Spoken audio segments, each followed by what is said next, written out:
joke right there has many people calling for Dave Chappelle to get canceled. They're saying that joke is transphobic and insensitive to all the people within the LGBTQ plus community. They're saying, how dare you, Dave Chappelle, and they're calling him a bigot and every other word you can think of. And my response to all that is, do I think Dave Chappelle should get canceled? Absolutely not. Because I want to ask all the people that got mad at this joke, would they have gotten mad at this joke if it was about a white person? My guess is the answer is no, you wouldn't have got upset about that. And I thought the whole point of the LGBTQ plus community was to strive for equality, not to be some special class where you can't make a joke about them. Dave Chappelle is a comedian and is just here to make you laugh. If you don't like the joke, that's fine. You can listen to it to begin. It's more of your style. It doesn't mean you should be canceling people you don't like. What people don't understand is Dave Chappelle is one of the greatest comedians of our lifetime of all time. And when he made jokes about white people, you think I got up in arms and was like, how dare you?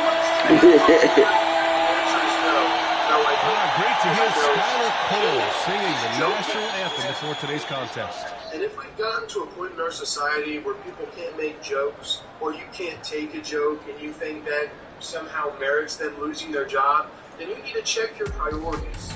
That's my thoughts. Let me know what you guys think down below. Welcome, everybody. Thanks for joining us. Follow button until next time. Love, peace, and taco grease. Dave Chappelle, you the GOAT, bro. And can't back it up. But today, we're breaking down rappers who are really about that life and check their ops on video. Before Pop Smoke's tragic death, he was one of the hottest new artists in the game. He was known for his bars about coming up in the street. So when a viral video came out showing him getting slapped around as a kid, a lot of people used it to clown him online. In the video, Pop Smoke was around 13 years old, standing by himself in op territory. A few dudes surrounded him and snatched his chain. Then one of them slapped him in the face. Pop tried to walk away from the situation, and that's when another dude slapped him before he could get out. The first dude who slapped him was named Kiki. He ended up getting killed by the police after they stopped him for holding weed. And on the track Flexin', Pop dissed him and his younger brother and raps, "Whoa, fuck Kiki. Tell Shaney he can suck a dick. Bullets making him sleepy like Hollow. One in the head if a nigga won't follow." The cops killed Kiki before Pop got his get back. But 7 years after he got slapped, Pop spotted the other dude in the convenience store and got the ultimate revenge. The second guy who hit Pop was checking out at the register when Pop came up from behind and slapped him so hard he fell to the floor. Then Pop and his homies kicked him all around the shop while Pop was asking them, "Remember me?" Even if the dude didn't remember him before, Pop and his homies gave him a beating that he won't ever forget. Pop Smoke had to wait almost a decade to get revenge, but this next rapper found out his own homie was allegedly rocking with the ops and put hands on him immediately. Before he was brutally killed in broad daylight back in 2020, FBG Duck was one of the most savage rappers in Chicago. He repped the GDs and went to war with O-Block and the BDs. And he was one dude his ops definitely didn't want to get caught by. A video came out showing Duck driving through the hood when he saw some dudes on the corner looking suspect. But instead of grabbing some of his crew and spinning back, Duck popped out of the whip and let him know exactly who he was. It turns out it was some dudes he knew, but Duck had a pistol ready in case the situation popped off. Another video showed Duck checking a dude who dropped the rakes in front of him, which is a sign of disrespect against the GDs. And Duck threatened to break the dude's fingers for throwing it down. I slap the fuck out your face right now and treat you. If I break them 2 fingers that you just dropped in my shit. Sorry. Duck didn't play when it came to the ops, and he even put hands on his own homie for allegedly rocking with him. Duck was definitely ready to up the strap if he needed to, but this next rapper actually shot 2 dudes and got away with it both times.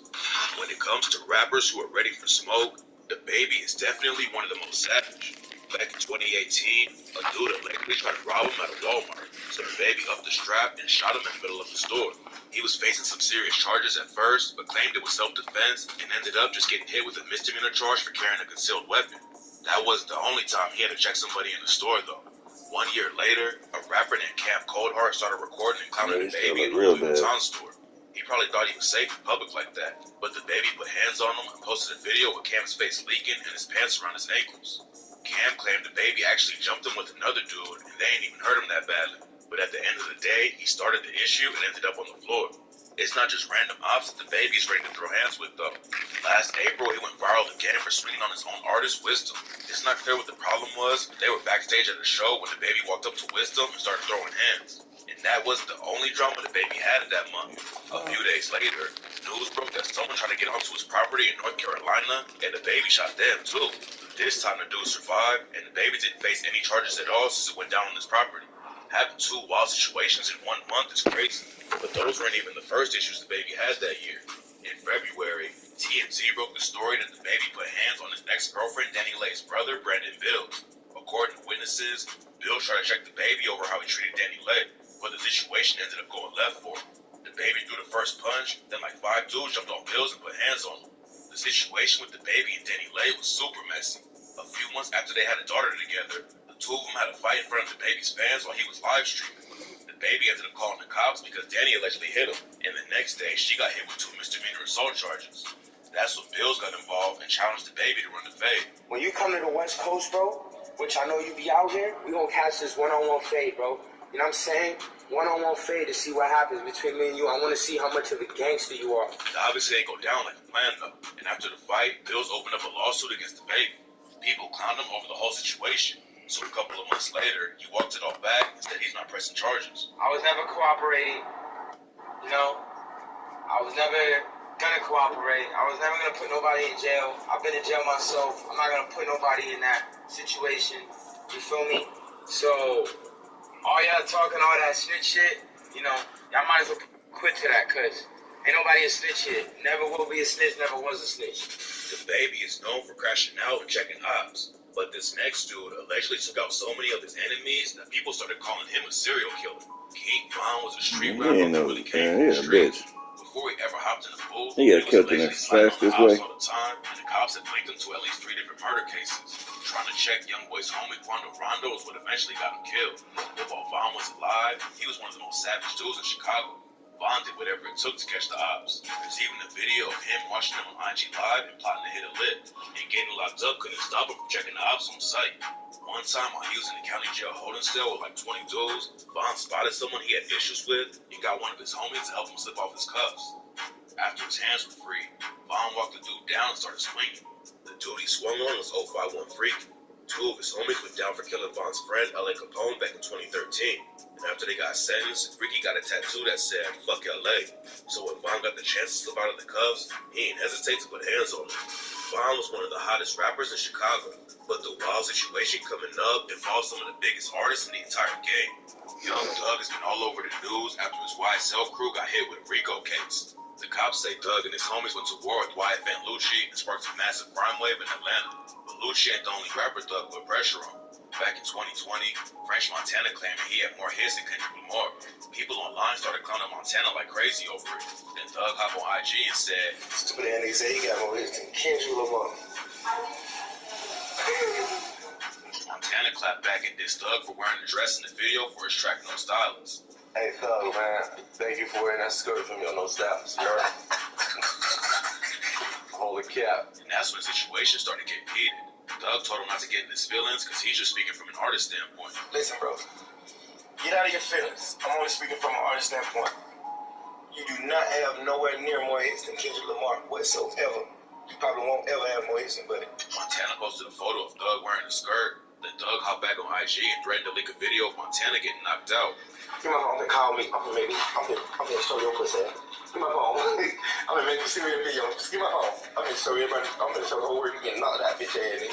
Montana offered him $1 million if he actually had the footage and said that nobody was putting hands on him. And if Meek got some footage like that, tell him to show it you. I'll give you $1 million. Show it. Does it look like we get beat up? Does it look like a nigga lay hands on me? I've been in the game for 20 years, pussy nigga. The beef ain't seemed too serious at first, but then Doug proved he's really not the one to play with. He posted a video of himself sitting outside of a house Montana used to own and showed everyone he could reach out and touch him whenever he wanted to. Montana obviously got the message too, because a few days later, he told Fat Joe, Because at the end of the day, we all, me, Thug, and Kendrick is 3 different artists. You know what I'm saying? So I just feel like, I want everybody to do their thing. I ain't got no beef with them. It wasn't no real beef. Luckily, the beef got squashed before anyone got hurt, but this next rapper had his ops so scared, they ran straight to the cops. Spaz Drilly started the Drilly gang a few years back after his homie Dumbo got stabbed to death. He came up repping the Bloodhound Brims, but Dumbo's death caused a lot of drama in their hood, so Spaz split off and started his own crew. The Drillies linked up with the YGs and started beefing with sets like DOA and the OGs. Spaz got booked for allegedly murdering a DOA affiliate named James Rivera in 2020. And that's when his homie Lee really stepped up and started putting on for the crew in the booth. Lee really was popping off in the industry. He still had both feet in the trenches, sending shots at the